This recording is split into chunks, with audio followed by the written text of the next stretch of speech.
ఆంధ్ర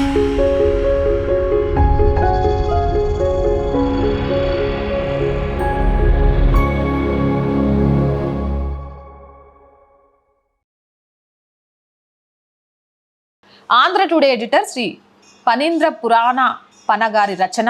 ఇది చాడా శాస్త్రి గారు షేర్ చేశారు. దాన్ని చదివాక 10 మందికి ఈ విషయం తెలియాల్సిన అవసరం ఉంది అనే విషయంతో వీడియో రూపంలో మీ ముందుకు తీసుకొస్తున్నాం. బీబీ నాంచారి ప్రేమ పేరిట అబద్ధాలు, లవ్ జిహాద్ సాధారణీకరణం. సంచిక వెబ్ పత్రిక వారు ఇటీవల ఒక కవితల పోటీ ప్రకటించారు. నాసిక్ టీసీఎస్ సంస్థలో ముస్లిం ఉద్యోగులు హిందూ ఉద్యోగులను మతం మార్చేందుకు ప్రయత్నించడాలు, వారిపై లైంగిక దాడులు. మహారాష్ట్ర అమరావతి, తెలంగాణ హైదరాబాద్ వంటి పలు ప్రదేశాల్లో ముస్లిం యువకులు హిందూ మైనర్ బాలికలను ప్రేమ పేరుతో లొంగదీసుకొని మతం మార్చే ప్రయత్నాలు వంటి సామాజిక దుర్మార్గాలు ఇటీవల వరుసగా వెలుగు చూస్తున్న నేపథ్యంలో సంచిక పత్రిక వారు లవ్ జిహాద్ కవితల పోటీ ప్రకటించారు. మైనారిటీలను బుజ్జగించడము, హిందువులను విలీనీకరించడము మాత్రమే అలవాటైన తెలుగు సాహిత్య చరిత్రలో ఇలాంటి అంశంతో కవితల పోటీ పెట్టడం బహుశా ఇదే మొదటిసారి. యథావిధిగా నానావాదుల నుంచి ఆగ్రహావేశాలు వ్యక్తమయ్యాయి. మెజారిటీ హిందూ సమాజంలో మైనారిటీలు బాధితులైన ముస్లింలనే నేరస్తులుగా చిత్రించడాన్ని సమర్థించేలా కవితల పోటీ ఏమిటంటూ మండిపడ్డారు. ఎరుపు, నీలి, పచ్చ రంగుల వారు మానవత్వానికి మాయని మచ్చ అంటూ బాధపడ్డారు విశ్వ మానవతావాదు. దేశానికి ప్రమాదకరమైన కాషాయీకరణాన్ని విరుచుకుపడ్డారు సోకాల్డ్ సెక్యులరిస్టులు. ఆ క్రమంలో ఫేస్బుక్ సామాజిక మాధ్యమంలో ఒక మానవతావాది బీబీ నాంచారి ప్రేమను జిహాద్ అంటామా లేక భారతీయ ఆత్మ అంటామా అనే శీర్షికతో ఒక వ్యాసం రాశారు. దాన్ని నానావాదులు విస్తృతంగా ప్రచారంలో పెట్టారు. సదరు మానవతావాది గారు తన వ్యాసాన్ని ఈ విధంగా ప్రారంభించారు. నిన్న సాయంత్రం ఒక సోషల్ మీడియా ప్రకటన నా కళ్ళ ముందు పడింది. లవ్ జిహాద్ మీద రాసే కవితలు, ఆర్టికల్స్ గట్రాకు సెలెక్ట్ అయిన రచనకు 30,000 రూపాయల బహుమతి ఇస్తామని, వారికి పోస్ట్ పంపితే ఎలా ఉంటుంది అంటారని. కవితల పోటీ కోసం వ్యాసం రాసి పంపిస్తారట, అది కూడా పోటీ అంశాన్ని తప్పుపడుతూ. సరే, దాన్ని పోటీ నిర్వాహకులు ఎంపిక చేసి బహుమతి ఇవ్వకపోతే అది వారి విద్వేష భావనకు నిదర్శనమని ముద్ర వేయవచ్చు. చక్కటి ఆలోచన. ప్రధానంగా ఆయన వాదన ఏంటంటే బీబీ నాంచారి తనంత తాను శ్రీరంగనాథుని వలచి వచ్చింది. దాన్ని ఆనాటి భారతీయులు అంగీకరించి తమ దేవాలయాల్లో తమ ఆచార వ్యవహారాలను మార్చుకొని మరీ ఆమెను ఆదరించారు. ఇది భారతీయతమైన పద్ధతి. అక్కడ బీబీ నాంచారి ప్రేమను జిహాదీ అంటామా? అనం కదా. ఇప్పుడు లవ్ జిహాద్ అని చెప్తున్నది నిజానికి ఉనికిలో లేని విషయం. ముస్లింల పట్ల హిందువుల్లో శత్రుత్వం పెంచడానికి చేస్తున్న రాజకీయ దుష్ప్రచారం మాత్రమే అని వారి భావన. బీబీ నాంచారి కథను ప్రస్తావిస్తూ మత సామరస్యం, పరమత సహనం, భారతీయ ఆత్మ అని వారు మాట్లాడారు. సుల్తాను కుమార్తె రంగనాథుని ప్రేమిస్తే మన పూర్వీకులు ఆ ప్రేమను గౌరవిస్తూ దేవాలయాల లోపల ఆచారాలనే మార్చుకున్నారట. తిరుమల, శ్రీరంగం, మేలుకోటి, దేవుని కడప దేవాలయాల్లో ముస్లిం సంస్కృతిని ప్రతిబింబించే ఆచార వ్యవహారాలను నేటికి అమలు చేస్తున్నారట. ఇది తరతరాలుగా ఈ మట్టిలో నాటుకుపోయిన సహజమైన బంధం. ఇక్కడ దేవుడు ఒక మతానికి చెందినవాడు కాదు, ఆయన ఒక కుటుంబ సభ్యుడు.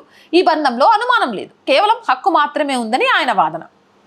ఇక్కడ ముస్లిం యువతి వెంకటేశ్వరుని వలచి వస్తే ఆమెను ఆదరించి ఆమెకు అనుగుణంగా దేవాలయాల్లో ఆచారాలను సైతం మార్చుకోవడంలో సాధారణంగా ఆలోచించే సామాన్య మానవులకు ఎవరికైనా హిందువుల ఔన్నత్యం కనిపించడం సహజం. అంతే తప్ప అందులో ముస్లింలు హిందువులతో సఖ్యత ఇక్కడుంది? ఆ ప్రశ్న అడగడం తప్పు, నేరం, మహాపాపం. తస్మజ్జాగ్రత్త. ఇక అలవోకగా అబద్ధాలు చెప్పనా? బీబీ నాంచారి కల్పిత కథను అడ్డుపెట్టుకొని హిందువుల పరమత సహసనాన్ని, సర్వధర్మ సమాధారణను పొగుడుతున్నట్లే మాట్లాడుతూ అలవోకగా అందులో అబద్ధాలను చొప్పించడంలో ఆయన చూపిన ప్రతిభ అద్భుతం. మొదటి అబద్ధంగా ఆయన వెంకటేశ్వరుడి నైవేద్యం గురించి మంచి కథ చెప్పారు. తిరుమలలో ప్రతిరోజు ఉదయం స్వామివారికి పెట్టే మొట్టమొదటి నైవేద్యం చద్ది అన్నం. అది ఒక ముస్లిం భక్తురాలు ప్రేమతో పెట్టిన భోజనం. ఆ గుర్తింపును నేటికి మనం కాపాడుకుంటున్నాం. కలియుగ దైవం వెంకటేశ్వరుడు కూడా తన భక్తురాలికి ఇష్టమైన ఆ సాధారణ ఆహారాన్ని స్వీకరిస్తాడని మనం నమ్ముతాం. అవునా? స్వామివారికి దద్దోజనం పేరుతో చద్ది అన్నాన్ని మొదటి నైవేద్యంగా పెడతారా? అది ముస్లిం భక్తురాలు ప్రేమతో పెట్టిందా? నిజమా? తిరుమల తిరుపతి దేవస్థానం వారి అధికారిక వెబ్సైట్లో స్వామివారి నైవేద్యాల గురించి నైవేద్య సమర్పయామి అనే వ్యాసం ఉంది. దానిలో ఇచ్చిన వివరాల ప్రకారం during Suprabhata Seva every morning raw milk that is fresh and warm and fresh butter are the first food offering made to the lord Venkateswara. Suprabhatam is then followed by Thomala Seva and సహస్రనామార్చన. సుప్రభాత సేవ సమయంలో ప్రతి ఉదయం తాజా మరియు వెచ్చనిగా ఉండే పాలు మరియు తాజా వెన్న వెంకటేశ్వరునికి సమర్పించబడే మొదటి ఆహార నైవేద్యం ఉంటాయి. సుప్రభాతం తర్వాత తోమాల సేవ మరియు సహస్రనామార్చన జరుగుతుంది. For divine breakfast after first bell in the temple అన్న ప్రసాదమ్స్ లైక్ మాత్రాన్నం, ముద్దన్నం, తింత్రిని రసన్నం, దద్దోజనం, గుడాన్నం, సకాన్నం, శాకరన్నం. అంటే ఆలయంలో మొదటి గంట తర్వాత దైవ విరామ ఉపవాసం కోసం అన్న ప్రసాదాలు మాత్ర అన్నం, ముద్గ అన్నం, తిత్రినీస్ అన్నం అంటే చింతపండు అన్నం, పులిహోర అంటాం మనం, దద్దోజనం, గుడ అన్నం, సకాన్నం అంటే కాదమ్మం అన్నం, కూరగాయలతో తయారు చేస్తారు. ఇవి పెడతారని అధికారిక వెబ్సైట్లో ఉన్నాయి. మరి స్వామివారికి మొదటి నైవేద్యంగా తురక బీబమ్మను తలుచుకొని చద్దన్నం నైవేద్యం పెట్టాలని పాపం తిరుమల తిరుపతి దేవస్థానం వారికి తెలియదేమో తాజా పాలు వెన్న పెడుతున్నారట. వారికి మత సామరస్యం, బీబీ నాంచారి ప్రాధాన్యత తెలియనట్టుంది. వారి పద్ధతి మార్చుకోవాలని ఎవరైనా చెప్తే బాగుండు, ఈయనగారు చెప్పినట్టు. ఛీ, ఇక మళ్ళొక అబద్ధం చెప్తా చూడండి. అన్నమాచార్యులు తన సంకీర్తనలో బీబీ నాంచారి గురించి నిర్భయంగా రాశారట. ఇంకా దాని గురించి బోలెడంత కవిత్వం చెప్పారు ఆయన. అందువల్లే పాపం అన్నమయ్య మహాదార్శనికుడు కూడా అయిపోయాడు. మానవతావాది గారి కథనం ప్రకారం శ్రీ తాళ్లపాక అన్నమాచార్యులు ఆమెను సాక్షాత్తు లక్ష్మీదేవి అంశగా కీర్తించారు. అలర చెంచలమైన ఈ ఉయ్యాల పాటలో ఆమెను తులుక్క సాహిని అని సంబోధిస్తూ స్వామివారి హృదయంలో ఆమెకు ఉన్న స్థానాన్ని అద్భుతంగా వర్ణించారు తురుష్క దేవత. అన్నమయ్య కీర్తనలో ఆమె ధరించే పారాసిక చీరలు, ముస్లిం శైలి అలంకరణల గురించి ప్రస్తావనలు ఉన్నాయి. ఆమె స్వామికి తాంబూలం ఇచ్చే విధానం కూడా ఆయన ఎంతో శృంగారభరితంగా భక్తితో వర్ణించారు.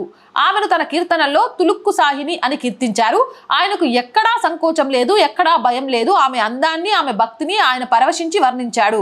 ఒక ముస్లిం యువతి అలంకరణను, ఆమె పద్ధతులను వైష్ణవ సాహిత్యంలో భాగం చేయడం అంటే అది ఒక మహాదార్శనికుడికి మాత్రమే సాధ్యం. అన్నమయ్యకు కనిపించింది కేవలం ఆమెలోని భక్తి మాత్రమే. విచిత్రం ఏంటంటే సదరు మానవతావాది గారు చెబుతున్న ఈ ఉయ్యాల పాట సాహిత్యం ఎక్కడా దొరకదు. తిరుమల తిరుపతి దేవస్థానం వారు అన్నమయ్య సంకీర్తనలను డాక్యుమెంట్ చేసిన రాగిరేకుల్లో గాని, ప్రచురించిన పుస్తకాల్లో గాని ఉన్న అలర చెంచలమైన కీర్తనలో అసలు తులుక్కు సాహిని ప్రస్తావనే లేదు. అలర చెంచలమైన కీర్తనలో ఉన్న స్వామి శ్రీదేవి భూదేవులను ఆలింగనం చేసుకున్నాడు తప్ప తులుక్కు సాహిని చేతి తాంబూలం తిననేలేదు. కమలాకును భూసతికి కదులు కదులకు మిమ్ము కౌగలింపగ చేసే నుయ్యాల అన్నాడు. కానీ పాపం అన్నమయ్యకు తులుక్కు సాహినితో తాంబూలం తినిపించడం ఏంటి, తెలివి రాలేకపోయింది. ఈ తెలివి తక్కువ ఓడి చెప్పినట్టు. ఇక దీనికి సంబంధించి కూడా మీరు వెబ్సైట్లో వెతుక్కోవచ్చు. కావాలంటే ఆ కీర్తన కూడా కనిపిస్తుంది, చూసుకోవచ్చు. ఇంకా చాలా మంది ప్రామాణికంగా తీసుకునే వికీపీడియా అయితే తాళ్లపాక నుండి తిరుమల వరకు దాదాపు అన్ని క్షేత్రాల ఆచారాలను ప్రస్తావించిన 16వ శతాబ్దానికి చెందిన అన్నమయ్య తలనీలాలు ఇవ్వడం గురించి, బీబీ నాంచారి గురించి ఎక్కడా ప్రస్తావించకపోవడం గమనించదగ్గ విషయం. ఇది కూడా మీరు గుర్తుపెట్టుకోవాల్సిన అంశం.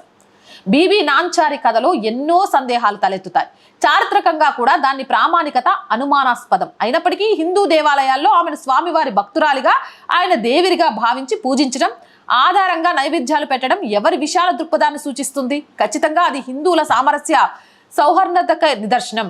అందులో అనుమానమే లేదు. ఈ విషయాన్ని ఆ మానవతావాది గారు సైతం ఒప్పుకోక తప్పదు. నిజానికి అలాంటి సామరస్యం, సహనం రెండో వైపు నుంచి లేనప్పుడు ఏం చేయాలి? తాను చూపే సహజ లక్షణాలు అవతలి వారి నుంచి ఆశించడం హిందువు బలహీనత. ఎదుటి వైపు నుంచి నిరంతరాయంగా దాడులు జరుగుతూ ఉంటే భయపడడం, జాగ్రత్త పడడం, కనీసం అలా అనుకోవడం నేరమా? కానీ అదే ఆయనకు ఇబ్బంది. మానవతావాదానికి మహాముప్పు, హిందువులపై ద్వేషానికి షుగర్ కోటింగ్ అని చెప్పొచ్చు.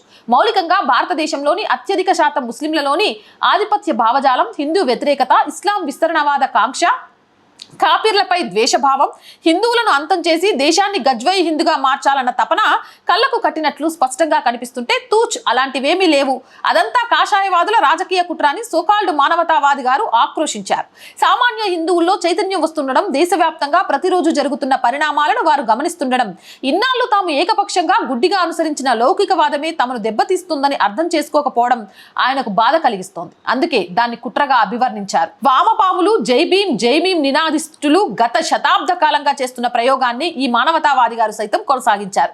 అదే హిందువులకు తమ అస్తిత్వం పట్ల ఆత్మ న్యూన్యతా భావం కలిగించేలా చేయడం. కార్పొరేట్ హిందుత్వం ఒక కృత్రిమ నిర్మాణం. అసలు కార్పొరేట్ హిందుత్వం అంటే ఏంటో చెప్పరు. హిందుత్వాన్ని కార్పొరేటీకరించడం అంటే ఏమిటో తెలియదు. అసలు కార్పొరేటీకరణ అనేదే మహానేరం, ఘోరం. ఇంకా హిందుత్వం అంటే బూతు. ఈ రెండు కలిస్తే దేశం సర్వనాశనమే అని వారి భావంగా గ్రహించాలన్నమాట. కార్పొరేట్ నేషనలిస్ట్ వ్యూహం ఇది అంతే.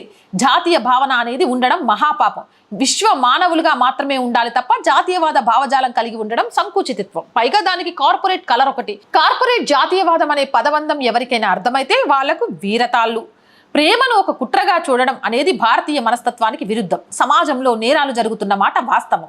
మోసాలు, దౌర్జన్యాలు, బలవంతపు మార్పిడులు ఇవన్నీ ఖండించదగ్గవే. కానీ వీటన్నిటికీ ఒక మతపరమైన ముసుగు వేసి ఒక సమూహాన్ని శత్రువుగా చూపించడం వెనుక ఒక రాజకీయ నిర్మాణం ఉంది. ఇది మన సంస్కృతిలో పుట్టిన ఆలోచన కాదు. ఇది కేవలం అధికారం కోసం తయారు చేయబడిన ఒక కృత్రిమ కథనం. జరుగుతున్న దారుణాలను మానవతావాది గారు ఖండించాలని ఒప్పుకున్నారని సంతోషించకూడదు. ఆ వెనుకనే రాసిన వాక్యంలో అసలు కుట్ర దాగి ఉంది. వీటన్నిటికీ ఒక మతపరమైన ముసుగు వేసి, ముసుగు ఎవరు వేస్తున్నారు? చాలా సందర్భాల్లో ఆ దుర్మార్గులే కుట్రపూరిత వ్యూహంతో హిందూ మతం ముసుగులు వేసుకొని అమ్మాయిలను లోబర్చుకొని తర్వాత తమ అసలు రంగులు బయట పెడుతున్నారు. ఆ విషయాన్ని మానవతావాది గారు ఒప్పుకోరు. కొందరు వ్యక్తులు వ్యక్తిగతంగా చేసిన నేరాలకు మతం ముసుగు వేసి హిందువులే రాజకీయం చేస్తున్నారని ఆరోపణ. ఒక సమూహాన్ని శత్రువుగా చూపించడం, ఎవరిని శత్రువులుగా చూపించడం లేదు. వారే హిందువులను కాపీర్లుగా, శత్రువులుగా పరిగణిస్తూ హిందువులను నిర్మించడానికి కుట్రలు పన్నుతున్నారు. చిన్న పిల్లలకు సైతం భారతదేశం మన దేశం కాదని, హిందువులను చంపేయాలని, హిందూ ఆడపిల్లలను లోబర్చుకుని నాశనం చేయాలని, జాతీయ ఆస్తుల మీద రాళ్లు రువ్వి నాశనం చేయాలని, పట్టాల మీద ఇనుప చువ్వలు, ఇతర వస్తువులు పెట్టి రైలు ప్రమాదాలు జరపాలని, ఇంకా మరెన్నో కోణాల్లో మదర్సాల్లో శిక్షణ ఇస్తున్నారు. వాటికి సంబంధించి వందలాది వీడియోలు వెలుగు చూశాయి. ప్రతిరోజు దేశంలోని ఏదో ఒక ప్రాంతం నుంచి కనీసం ఒక వార్త బయటపడుతుంది. అవేవి మానవతావాది వారికి కళ్లకు కనబడవు, చెవులకు వినబడవు. రాజకీయ నిర్మాణం, అధికారం కోసం తయారు చేయబడిన కృత్రిమ కథనం. హిందువులకు ఎవరు ముస్లింలను శత్రువులుగా చూపించాల్సిన పని లేదు. ముస్లింలే తమకు హిందువులు శత్రువులని, వారిని నిర్మూలించడమే తన జీవిత లక్ష్యమని బహిరంగంగా ప్రకటిస్తున్నారు. శత్రు నిర్మూలనలో భాగంగానే హిందూ బాలికలు, యువతులు, మహిళల ప్రేమ పేరిట ఉచ్చులోకి లాగుతున్నారు. దానికి ప్రోద్బలం, శిక్షణ, ఆర్థిక సహకారం మదర్సాల నుంచి జరుగుతుంది. ఆ విషయం చెప్పడానికి ఏ రాజకీయ పక్షము అక్కర్లేదు. చెప్పినంత మాత్రాన వారిని అందలం ఎక్కించే పని లేదు. ఇక కార్పొరేట్ హిందుత్వం మన అసలైన ఆత్మను చంపేస్తుంది. ఇది భక్తిని కూడా ఒక వ్యాపారంగా మార్చేస్తుంది. సుమారు 2000 ఏళ్లుగా హిందూ ధర్మం మీద జరిగిన దాడులను దాచేసి హిందువుల కండ్లకు కట్టిన గంతలు ఊడిపోతున్న తరుణంలో హిందువులు తమ సిద్ధాంతపు ఆత్మను గ్రహించి తాము భక్తిపూర్వకంగా పూజించుకునే దేవతామూర్తుల విధ్వంసాన్ని తెలుసుకొని ఇప్పటికైనా మిగిలిన కొద్దో గొప్ప ఆనవాళ్లను పరిరక్షించుకోవాలని అనుకోవడం మానవతావాది గారి దృష్టిలో వ్యాపారం. ప్రశ్న సమస్యపై కాదు, దాని చుట్టూ కట్టిన ఫ్రేమ్ పై. ఇక్కడ మానవతావాది గారు హెడ్డింగ్ మాత్రం సరిగ్గా పెట్టారు. సమస్య ఏంటి? హిందూ బాలికలు, యువతులు, మహిళల మీద ముస్లింల వల విసిరి బలాత్కారాలు చేసి, వాటి వీడియోలు తీసి బ్లాక్మెయిల్ చేసి, మతం మార్చి, నికా హలాలా చేసి ఆ శ్రీమూర్తుల జీవితాలను నాశనం చేయడం. ఇస్లామిక్ మత గురువులు మదర్సాలలో నేర్పుతున్న పాఠాలు అవి. హిందూ స్త్రీలకు కులాల వారిగా వెలలు కట్టి ఆ పని సాధించిన ముస్లిం వీరులకు పారితోషకాలు ఇస్తుండడం వందల సందర్భాలలో బయటపడిన సంగతులు తెలిసినవి. ఆ ప్రక్రియనే లవ్ జిహాద్ అంటే సమస్య చుట్టూ కట్టిన ఫ్రేమ్ అట. లవ్ జిహాద్ అనేది భ్రమ మాత్రమే. దాని పేరుతో లేనిపోని భయాలు కల్పిస్తున్నారట. ఒక నేరానికి మతపరమైన పేరు పెట్టడం వల్ల సమస్య పరిష్కారం కాదు, పైగా మనుషుల మధ్య దూరం పెరుగుతుందట. అది అసలు నేరమే కాదు, మత ధర్మం అని ఇస్లామిక్ గురువులు బోధిస్తుండడమే కదా సమస్యకు కారణం. ప్రేమను నేరంగా మార్చడం వల్ల మనం ఒక గొప్ప విలువను, వ్యవస్థను కోల్పోతున్నాం. నేరంగా మారుస్తుంది ఎవరు? ప్రేమ ముసుగులో నేరాలకు పాల్పడుతుంది ఎవరు? లేని ఉద్దాతతను ప్రేమకు ఆపాదించి దాన్ని ఒక గొప్ప విలువగా హిందువులను నమ్మించడం ఇన్నాళ్ళు జరిగింది. ఆ భ్రమలు మంచు తెరలు ఇప్పుడు కరుగుతున్నాయి. భారతీయ ఆత్మ ఎప్పుడు ప్రేమను ఒక వంతెనగానే చూసింది, విభజనగా కాదు. ఇది గొప్ప ప్రకటన. భారతీయ ఆత్మ వంతెనలే కడుతుంది. హిందువులలోని అసహజ తారాల్యాన్ని బలహీనతగా భావించి విభజనలకు పాల్పడుతుంది ఎవరు? కాపీర్లను మతం మార్చాలి లేదా చంపేయాలి అన్న సూత్రం ఆధారంగా హిందువుల నిర్మూలనకు ప్రేమను వలగా వాడుతుంది ఎవరు? మనం చూడాల్సింది వ్యక్తిగత నేరాలను కాదు, ఆ నేరాల వెనుక ఉన్న సామాజిక బలహీనతను. మొత్తానికి చాలా క్లియర్గా బీబీ నాంచారికి సంబంధించి అర్థమయ్యే ఉంటుంది. ఇక ఆ పేరుతో మళ్ళీ కథలు అల్లాలి అని ప్రయత్నం చేసేవారు జర నోర్లు మూసుకుంటే చాలా మంచిది అని నేను భావిస్తున్నాను. మీ అభిప్రాయం ఏంటి? కామెంట్ సెక్షన్లో పెట్టండి. అండ్ మోర్ వీడియోస్ కోసం ఛానల్ వెంటనే సబ్స్క్రైబ్ చేయండి. అండ్ రోజు చెప్తున్నానండి, ఈ మధ్యకాలంలో కొంచెం బ్రేక్ ఇవ్వాల్సి వచ్చింది కూడా. ఫస్ట్ వీక్ శాలరీస్ కోసం చాలా ఇబ్బంది ఉంటుంది. నేను మీకు చెప్పాల్సిన అవసరం లేదు. అనేక ఒడిదొడుకులను ఎదుర్కొంటూ ఈ ఛానల్ని ముందుకు తీసుకొని వెళ్తున్నాను. మీ అందరి సహకారం ఉంటుంది అనే ధైర్యంతోనే ఆ సహకారాన్ని అందిస్తారు అని ఆశిస్తున్నాను. సహకారం అందించాలి అంటే నేను చెప్పవసరంలే, సబ్స్క్రిప్షన్ పక్కనే జాయిన్ అనే బటన్ ఉంది. 1 to 5 లెవెల్స్ ఉన్నాయి. ఏదో ఒక లెవెల్లో సపోర్ట్ చేయొచ్చు, లేదా స్క్రీన్ మీద గూగుల్ పే, ఫోన్పేతో పాటు అకౌంట్ డీటెయిల్స్ ఇస్తున్నాము. మీకు తోచిన సహాయాన్ని చేయొచ్చు. అలాగే బ్యాంక్ అకౌంట్ డీటెయిల్స్ కూడా ఇస్తున్నామండి. కొన్నిసార్లు చాలామంది కాల్ చేసి ఫెయిల్ అవుతున్నాయి అని చెప్తున్నారు. ఫోన్పేకి లిమిట్ ఇచ్చారు కాబట్టి అంతకు మించి ఒక 10 ట్రాన్సాక్షన్స్ జరిగినాయి అంటే ఆగిపోతుంది. అందుకే అకౌంట్ డీటెయిల్స్ కూడా ఇస్తున్నాము. సో ఈ నెల ఆర్ వాయిస్ని ఆర్థిక ఇబ్బందుల నుంచి బయటపడేయాల్సిన బాధ్యత మీదే. అలాగే ప్రతి వీడియోని లైక్ చేస్తూ ఉండండి, షేర్ చేస్తూ ఉండండి. ఎలాంటి వీడియోస్ చేస్తే బాగుంటుంది అనేది కామెంట్ సెక్షన్లో తెలియజేస్తూ ఉండండి. మీకు తెలిసిన వాళ్ళందరితో ఛానల్ని సబ్స్క్రైబ్ చేస్తూ ఉండండి. జై హింద్, జై భారత్.